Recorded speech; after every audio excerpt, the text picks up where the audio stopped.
이번에는 개발과 불안 민주주의라는 제목으로 1960년대 민주주의 얘기를 더 해보도록 하겠습니다.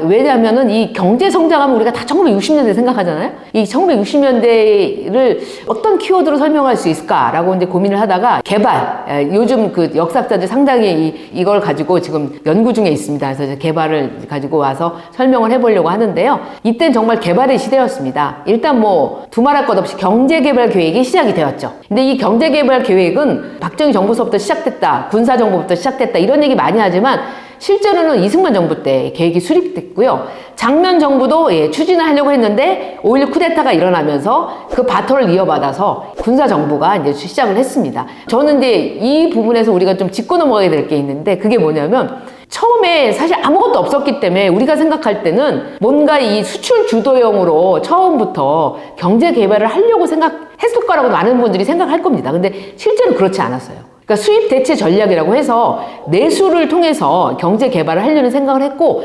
이거는 내포적 공업화론이라고도 부르는데 이렇게 출발을 했어요. 그런데 미국이 개입을 하면서 이건 말도 안 된다. 이렇게 해가지고는 이 외국에서 자본을 끌어들이고 이걸 통해서 수출 지향적인 어떤 그런 노력을 하지 않으면 경제 개발하는 게 불가능하지 않느냐라는 이제 그 말하자면 이 어드바이스를 듣고 실제로 같이 경제 개발 계획을 수정을 해서 그 다음에 수출 주도. 그래서 우리가 알고 있는 수출 입국이라는 말이 있어요. 수출로 나라를 세우고 수출만이 살 길이다. 뭐 이런 주장들을 하면서 전격적으로 이 수출 주도형 경제 개발을 시작을 했는데요. 일부 학자들은 실제로 이렇게 내포적 공업화라든지 수입 대체 전략에서 수출 주도 전략으로 간 게 미국의 개입보다는 한국인들이 특히 이제 이런 일을 주도했던 기관이 있었어요. 경제기획원이라고 하는. 제가 만약에 이 영화를 만든다면 이 경제기획원 관료들이 이때 어떻게 경제개발을 하려고 했는지를 만들고 싶어요. 너무 이 박정희 대통령이 모든 일을 한 것처럼 이야기하는데 이 관료들의 역할이 굉장히 컸거든요.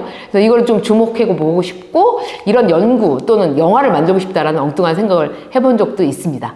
그래서 실제로 이게 자주성이 전혀 없는 건 아니다는 주장을 하는 그런 연구자들도 계십니다. 그래서 어쨌든 이 방향을 수출로 잡고 나서 정말 수출진흥 확대 회의라는 걸 매달 열면서 정말 대통령이 직접 주관하고 관련 부처들이 모여서 계속 이 수출하는 어떤 그 기업에 많은 혜택을 주고 그다음에 세제 혜택을 비롯해서 금융 혜택 많은 혜택을 주면서 정말 수출을 위해서 진력을 다했고 그것이 1966년 정도를 넘어가서부터 실제 효과를 보기 시작합니다. 그래서 경제 성장이 이제 이루어지기 시작하는 거죠. 근데 이런 어떤 이 개발에 있어서 그 개발 동원 체제라고 하는 것으로 이 시대를 설명하는 분들도 있습니다.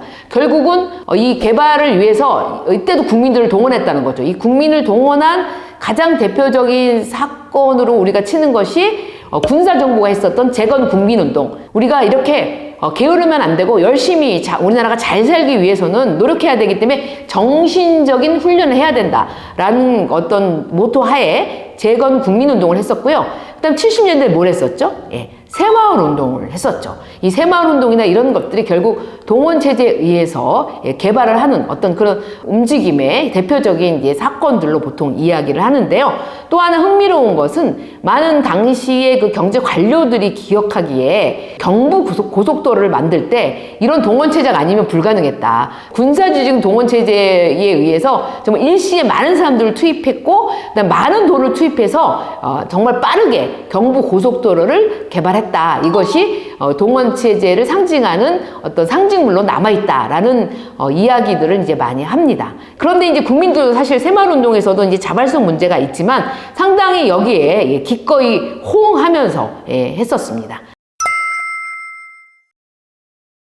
그리고 이 민간 주도형 경제개발 담론이라든지 정부 주도형 경제개발 담론이라든지 사회민주주의형 개발 담론 같은 것들이 계속 있었습니다. 이게 뭐냐면은 50년대부터 우리 경제개발 해야 돼 라고 생각하는데 시장이 주도가 돼야 돼. 아니 정부가 주도를 해야 돼. 아니면 자본주의도 아니고 공산주의도 아닌 사회민주주의적인 이게 뭐냐면 주요 산업 국유화예요. 이런 논리를 가지고 개발을 해야 돼 라고 얘기하는데 좀 신기한 건 뭐냐면 그래도 계획은 있어야 돼. 그러니까 경제 개발 계획은 있어야 돼. 이게 없으면 사실 어려워라고 하는 것은 시장 주도로 개발해야 된다는 주장하는 사람들도 인정하는 바였어요.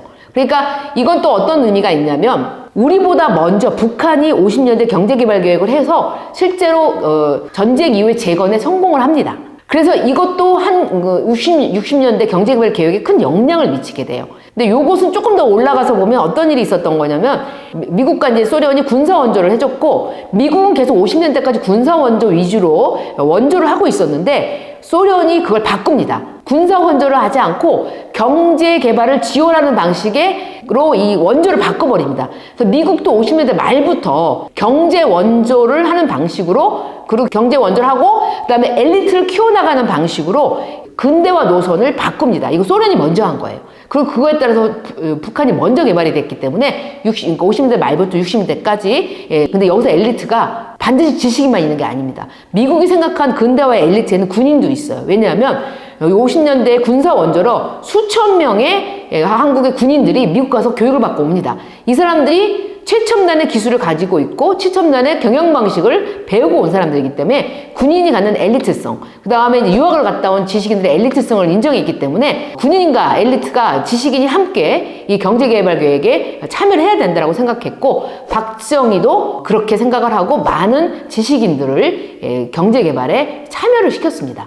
그 중에 이제 가장 대표적인 인물이 박희범이라는 서울대 경제학과 교수가 있었습니다. 이 교수가 박정희와 함께 이 경제개발 계획을 만들어나가는데 중요한 역할을 했는데 뭐라고 주장을 했냐면 경제개발이 민주주의의 토대이다 라고 주장을 했습니다. 그것이 뭐냐면 선개발 후 민주화 담론입니다. 박정희 대통령도 군사정부 시절에 어떤 이야기를 했냐면 1960년에 우리 민족의 나갈 길이라는 책을 내면서 민주주의란 빛 좋은 개살구는 기아와 절망에 시달리는 국민 대중에게는 너무나 무의미한 것이다.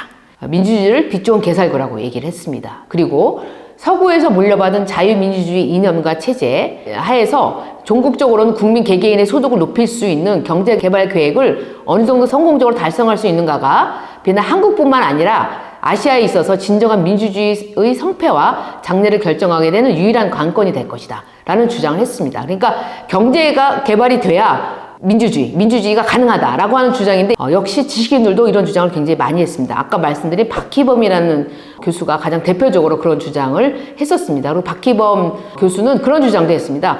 국가주의여도 좋다.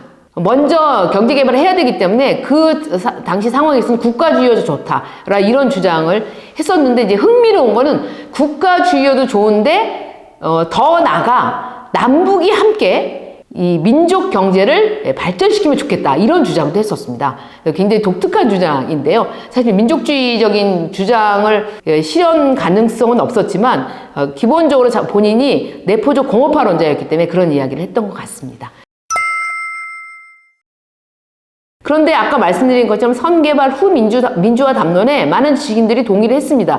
근데 결국 불화를 일으키게 됩니다. 이 불화가 일어나게 된 것에는 역시 일방적인 정부 주도의 국민들의 정서와 어떤 시민사회 그리고 지식인들과의 어떤 대화 없이 소통 없이 일방적으로 개발을 밀어붙이는 권력에 대한 비판이 이루어지게 되고 또 하나는 뭐냐면 점점 시간이 지나고 경제 성장이 이루어지게 되면서 이 경제 성장의 그 열매가 특권층에 이제 그러니까 집중되는 그런 현상들이 벌어지게 되면서 지식인들이 그것을 비판하게 됩니다. 그렇게 됐고 결국은 1960년대 말부터 그것이 민중들에게 전가가 되죠. 결국 특권층에게 그러니까 분배의 문제를 생각하지 않는 양적 성장이 이루어지게 되면서 민중 저항이 일어나기 시작합니다. 1960년대 말부터. 그리고 1970년에 전태일이 분신을 하며 열악한 노동 환경에 대해서 저항을 하게 되고 1971년에 서울에서부터 밀려나간 빈민들이 경기도 광주에서 폭동을 일으키게 되면서 결국은 이 민중 저항이 시작되게 되는 거죠. 이 개발에 대한 민중 저항의 출발점이 이루어지게 됩니다. 그리고 한편 지식인들은 민족경제 담론을 제시하면서 박정희 대통령의 경제개발 일변도의 근대화 유리 노선을 비판하기 시작했는데요.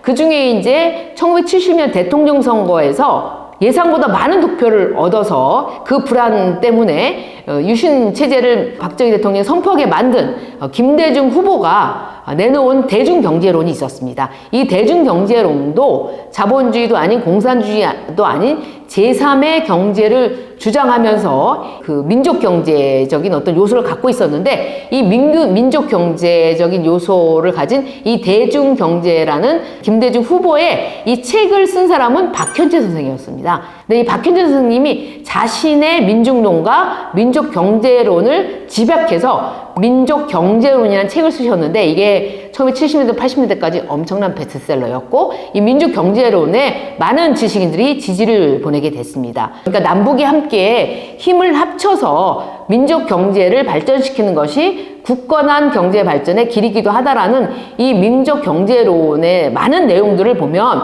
일본의 식민지화를 걱정하게 되고, 우리가 결국은 이 일본의 경제를 발전하면서 일본의 종속이 될 것이라든지 어떤 이 미국의 종속이 될 것이라고 하는 많은 걱정들이 이 안에 담겨져 있는데, 결과론적으로 보면 이런 어떤 이야기는 틀린 얘기가 되었죠. 그러나 이때의 많은 사람들이 수출 주도의, 말하자면 이 성장 위주의, 양적 성장 위주의 경제 개발에 대해서 많은 사람들이 우리가 주체가 되는 민족 경제가 우리 또는 남북이 주체가 되는 민족 경제를 이루어야 되고, 종속적인 어떤 길을 걷는 것은 매우 위험하다라는 굉장히 많은 그런 민족 경제의 담론에 대해서 많은 사람들이 지지를 하게 됐거든요. 이런 점은 우리가 지금 다시 한번 돌아보면서 왜 당시 사람들이 그런 문제에 대해 굉장히 경계하면서 종속에 대해서 굉장히 알레르기를 갖게 됐느냐, 그것은 식민지 경험 때문이 아닐까라는 생각을 하게 됩니다.